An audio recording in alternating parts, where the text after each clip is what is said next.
You know who it is, the horror flick, Digger Dish, Super 6, Big Mitch. And I'm kicking in doors with 03 O's. And I'm bringing 28 101s because we Vegas sons. It's the Meadowlands. You in the Meadows, man. You already know what's happening, right? I'm finna do this real fast for you.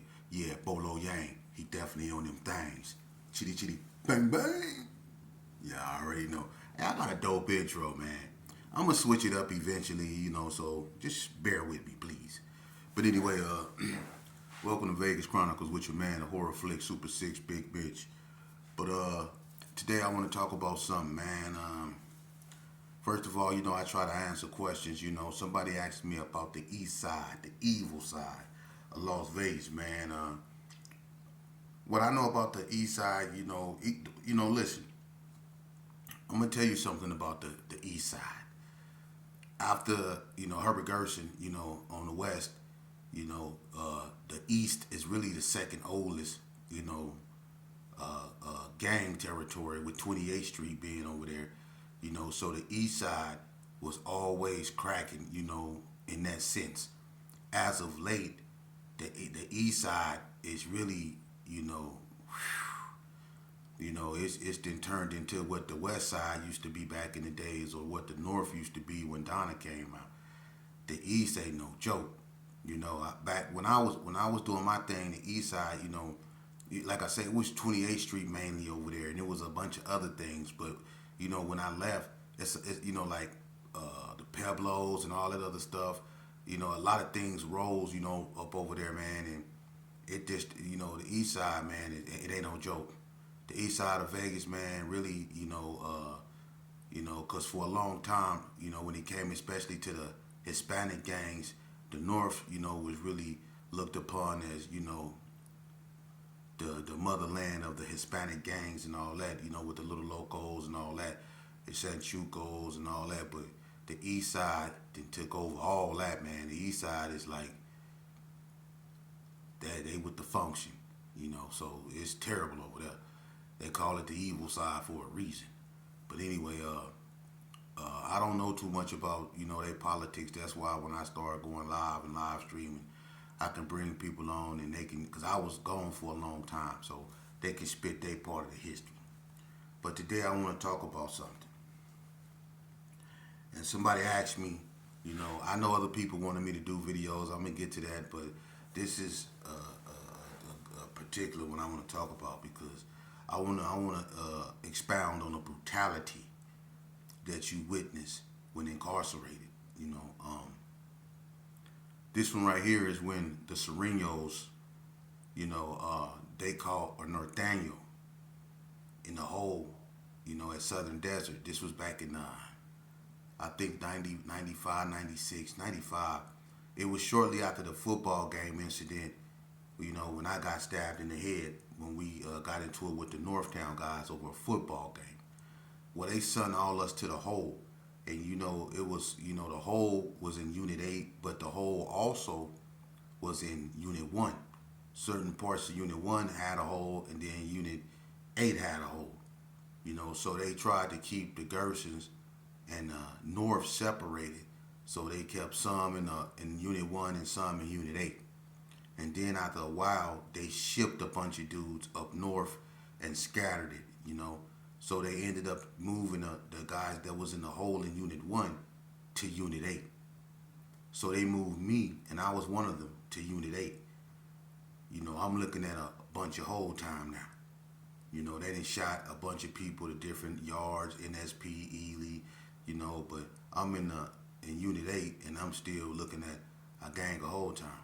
But I was in A-Wing, and when I was over there, they just let Incredible Blue, Lonzo, Boom Dog, Shantae, and Bam, Bam, they all got out. We was all in A-Wing in Unit 8. And I remember I was next door, to this Hispanic. And he was short, he was real heavy set, like, and what made him stand out to me, because, I wasn't, this was way back when, so I wasn't really used to seeing that a lot. But he had like red writing in his face, and I was like, that was unusual to me because back during that time, I wasn't really used to seeing, like red writing in Mexicans' face. Excuse my French. But he ended up being from Fresno, and I forget his name, man, but he was cool. He would always slide me like cigarettes, and he had came from up north, to go to court. He had caught a case in Vegas, but he fled to Reno, and there was some serious charges, so they brought him back down to Southern Desert, which so he can go to court in Vegas because he was out here in Vegas at one point. So, but they had him in the hole because they knew that he was a Norteño and he couldn't walk the yard. But see, back during these days, Indian Springs was wide open, and I be telling everybody that. Everybody, when they opened the hole, and unless it was just something unusual, everybody went to the yard together in the hole. Your whole side went. When we have tier time, they let everybody out. But this individual right here, he it was quite a few Serenos back there, and he didn't used to come out his room. And the Serenos at first, they wasn't tripping, and I'm thinking like something ain't right, he ain't, he messed more with the blacks, he talked to us, but he don't too much mess with them, and he always go in his room, and every time, he'll come on a tier, the Serenos are like group up and they'll be looking at him. And I ain't know what was going on because, I didn't get in a business like that. But, to make a long story short, me and him, we started chopping it up. And that's when I first became aware of what a Fresno Bulldog was. And, he was like, they don't get along with, Serenos. And I'm like, oh, now I get it. I see what you saying, yeah, but I know what a Norteño was, but I didn't know what a Bulldog was. So I'm like, oh, okay, you're a Norteño. Oh, okay, you out of pocket, man, because I'm not used to seeing Norteños on the yard in the state of Nevada. This is a Sereno state. I'm going to just keep it real with you. Anything that was like Norteño that came from Reno or even through Vegas that tried to come in that prison system, man, it ended horrible for them. Nevada is a Sereno state when it comes to politicking. I'm just keeping it real. But, like I said, he never came out of his room. And I kind of, grew to like, he was 100 with me, we used to slide each other cigarettes, you know what I mean? And, magazines and stuff like that. But on this one particular day, it was like after breakfast, sometimes they let us out for yard in the morning. Sometimes they let us out in the afternoon. But on this particular day, they let us out in the morning, right? And I ain't gonna never forget this. We had hobo breakfast for breakfast. Everybody remember that hobo breakfast? That's what we had, right? And Gage Whack was the porter. They had finished cleaning up, left. We all got dressed. We know we was going out, on the yard. But before we went on the yard, they'll open up all the doors and let us out on the tier. And so they opened the door, right? So on this particular morning, I noticed that, we dressed to work out. We got on thermals, people got on tank tops, some dudes got, chess boards. They finna go out there and play chess. You know what I'm saying? Some dudes finna go out there and get their hair braided. You know what I'm saying? But the Serenos, they all got on state jackets. Like, what? It's kind of hot out there. What y'all got on state jackets for? And they walking around, what I'm saying, the tier. And when they walking around the tier, they walking around in like groups of threes. And they walking by my door and his door. And I'm like, what's happening, right? You know what I'm saying? And who was that? Somebody came up to me, man. One of the Muslim brothers came up to me and told me to, hey, shut your door, man. I say, why? He say, it's finna go down. I say, what? He say, shut your door. So I went and I pushed my button, because if you want your door to shut, you push your button. So I pushed my button and the CO shut my door, right? So I'm like, what are you talking about? And I got away from my, the door. The Muslim brother was like, yeah, get away from the door, right? So I'm like, what's happening? He said, man, they finna take care of some business, man. They ain't got nothing to do with us, so stand back. So I'm like, next thing you know, man, they ran in the room on the Northaniel on a bulldog, the Cerrillos. They ran, three of them ran up in there. They get at him, right? Then the other three, and they was like, get that fool. And then, man, I'm like, man, they was. But the bulldog, I ain't gonna lie, he was chubby. He came up out that room, he was swinging, but they was blasting the man, blasting him. I mean, they was blasting the man, and one of them bust him in the head with a mop wrangler, man. They did him bad, but I'm standing like 6 feet away from them as this going on. They wrecking him, right? He trying to fight back, but they sticking him all in the head, all in the face, all in the, man, they sticking him. And everything is just turning red. I'm like, and I'm sitting there looking, and it's the first time I'm really witnessing this type of brutality, man. But he getting down, man. He getting down, and then one of them say, I ain't gonna say it on air, but one of them say, unalive that fool. But you know how they said it, like, ill that fool. I'm like, man, they did him bad, man. And the police was, they was screaming and they wouldn't stop, man. They did him bad. They did him bad, man. They did him bad. He fought till he got by the stairs. And when he got by the stairs, whatever they was hitting him with was just too much. He just collapsed, man, and they just kept getting him, hitting him. And one of them was standing over him with the mop wrangler, just bamming him with it, bamming him with it, bamming him with it, bamming him. I was like, wow, man, they did him bad. It was just so much. It was just so much brutality, man. And that was one of the first time that I really, seen, that type of violence between northern and southern essays. Them Cerrillos, they broke him into pieces, man. They broke him into pieces, and from what I heard, to make him, he didn't make it. I mean, they flew him out of there, flight for life, but he didn't make it. They had us locked down in the hole. They had us in the hole. They had us locked down for like 2 months, doing an investigation, asking us questions and all that, man. It was so much. It was just so much carnage and blood everywhere, man. It was just bad, man. It was bad. It was bad. But that's what I be saying about the brutality. Out here in Nevada, it get gruesome, out here. It really do. And it's just like I remember an incident in Unit 6. It used to be this dude, this tall dude, right? And this dude, other than, I know everybody heard the folklores of Big Pretty. It was another version of Big Pretty. His name was House.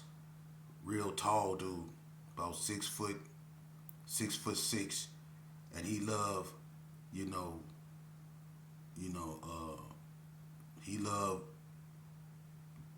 violating people, taking it. He was a real big dude, and he used to be out there punching a bag. You know what I mean? He was a boxer. He was a super heavyweight. That man weighed. That was a big old dude. But he was sick in the mind, and he was around there doing things and violating people, man. And I guess he violated the wrong individual. You know what I'm saying? And it was a cat from California, man. He messed around and messed with the wrong dude, and it was in Unit 6 down A-Wing. And I remember, I don't know what took place, but he was going around saying that the Cali boy owed him some money. All I know is the Cali boy was from Hoover. You know what I mean? And the Cali boy was saying that he didn't owe him nothing. It was supposed to be about a basketball game or something, a ticket or whatever. But the Cali boy, he said he ain't owed him nothing. But I guess, when the Cali boy was in his room by himself, you know what I'm saying, he had just got out the shower. And House went up in there, and I guess House violated that boy. And I'm not gonna put his name out there like that because don't nobody wanna be, but House violated that boy. You know what I mean? And he was so messed up, you know, that happened to him that he didn't even tell his homeboys. How could you go tell your homeboys that, you know, this dude just violated me, man? Nah. He went and got the biggest bone crusher he can find, you know, and he ain't say nothing. I ain't gonna never forget this dude. This dude used to have two long braids that hung down his head like this here. Real skinny dude. Used to always wear socks up on his knees. You knew he was from California. You know, but he was a real thin dude, real little dude. House is about 260, 270, 6'6", can box. That dude couldn't do nothing with House. But when House did what he did, he waited to after dinner. House was on his way to the shower with his towel and everything. I don't know what that boy went and found what he found, but it was something that looked like he got off Mad Max. Or it was something he found that was so out of line, man. Listen, House had his towel, his soap dish, and he was in his shower shoes. See, that's why in prison you taught not to go to the shower or get out the shower without your shoes on. And the Hispanics, they really enforce that. They can't be on the tip in shower shoes. They have to keep their shoes on at all times. Blacks walk around in their shower shoes like they comfortable. Be sitting there sipping tea with their shower shoes on and all that stuff. You know what I'm saying? They don't be ready. Them Serenos stay ready. That's the difference. But anyway, House was walking to the shower with his shower shoes on. And the dude that he did that to was on the phone. Well, at least he was acting like he was on the phone. And when House walked by that boy, he hit House with what he had. He hit him in the stomach. And when he hit him in the stomach, he opened him up so bad.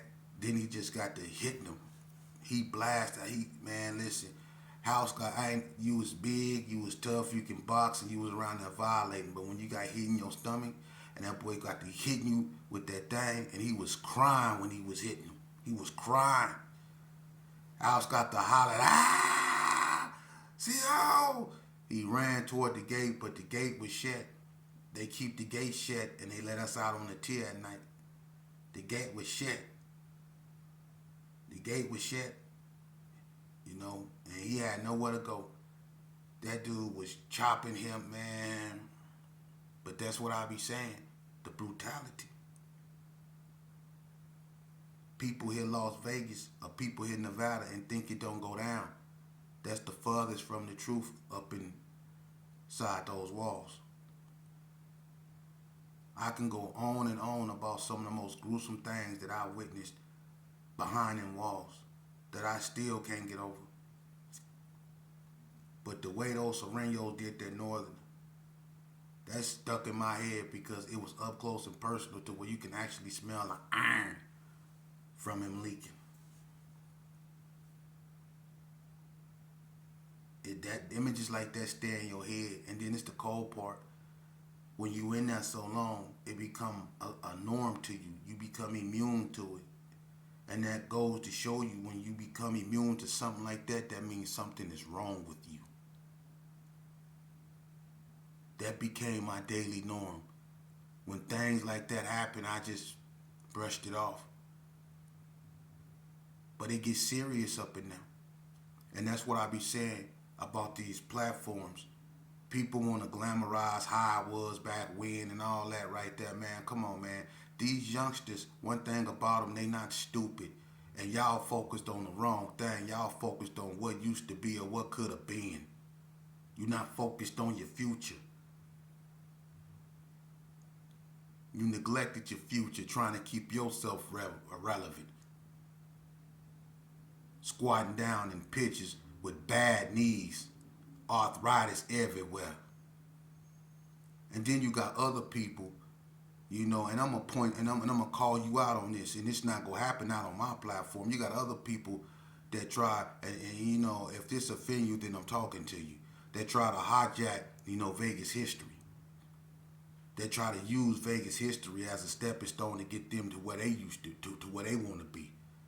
For real. One thing about me, I'm not going to go out my way. I'm not finna rush out there and put cameras in people's faces and stuff like that. People, when I start live streaming, that want to come on and spit that story in a positive manner so we can come up with a solution. See, my podcast gonna be about solutions to problems, not glorifying gang lifestyle, not putting cameras in burnt out people face who don't even remember their social security number. Not all that. See, this can be my blessing and this can be my curse. I have front row seats to this. I'm not saying I know it all, but I know enough. When people come on here, the right people go come on here that can fill in the gaps. I don't just want to interview people just to be interviewing. I'm not an entertainer. I'm going to let other podcasters do that. But then you got these other cats up out here that done read a couple of books, right? And instead of using the books to make themselves a better individual, they use what they read in the book to try to manipulate other people to get themselves in a further position or in a more comfortable position. But them the ones I want to bring on here. I want to bring them ones on here if they willing, and let's debate. Because if you really got ideas and if you really for the solution, it will emanate in your grammar. People will see what you really for. Come on in. I wanna really see what you really in there for. What you make, because a lot of y'all be faking the phone. A lot of y'all be faking the phone. I'm just keeping it 100. A lot of y'all be faking the phone. But I tell you one thing. Come on here. Let's do a platform. My life, one thing about it, it ain't too many people that I know anywhere that got a story like mine. And the fact that I'm willing to share it with whoever willing to listen to it, I know God go bless me. Because I promise you there's not too many people around with a story like mine. From my father, from how I was born, from how I was raised, from what I went through, I promise you, there's not too many people with a story like mine. You know, and I have to be very careful because I know who I am. That's why I don't be out there hanging out in front of stores and stuff like that, because it's people watching me, waiting on me to mess up, waiting on me to trip up. They don't want me to save the youth. And if the youth is to be saved, they don't want me to be the one to do it because of who I am, because of who my father is. They think we incapable of redemption.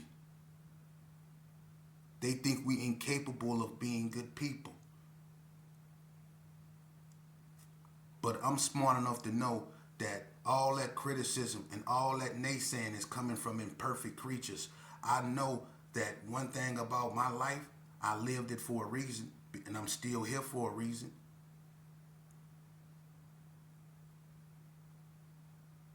So I'm going to use this borrowed time that God gave me to try to right my wrongs by trying to deter youngsters from going behind them walls and seeing the carnage or being exposed to the carnage or even being a part of becoming a victim of the carnage that lingers behind them walls, man. That's real spill. For real. If you want to be judged for anything, go to church. God is the best judge of judges.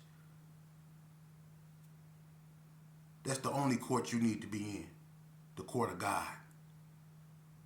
All that other stuff, man, being up in there, that's the last place you need to be. And if for the real ones out there that want they sons to hear this, because they sons think they tough, they sons want to run the streets because they sons think that this is game, man. Listen, let me holler at them. I paint a picture. I promise you, I paint a picture they can understand thoroughly. That's my job. That's why I'm still here. Not because I'm special. I'm here to share my life story to help save lives, to bring exposure to what goes on behind them walls in prison, to tell them youngsters you don't need to be in a crowd. Be your own man. I say this all the time. Be your own man. Be your own man. One thing about Las Vegas, we know what we about out here, man. We know, what happened out here. And it ain't all good. It's sad, and we got to come to terms with that. That's why when I start live streaming, I'm going to bring people on here that really, really, really want to see change. And that was really a part of this. You know? It's the difference between a gang banger and a gang member. It was always more gang members than gang bangers. For real. It was always more gang members than gang bangers. Gang bangers didn't last long. They didn't. They ended up dead or in prison for the rest of their life. That's what happened to real gang bangers. Gang members, all they cared about was their curls and keeping their rims clean. They'll get into it with you over a girl before they get into it with you over their neighborhood. They walk around with weapons they never shot. For real. And if you put them in a situation to where they got to come to court, they coming in their church clothes. Believe that.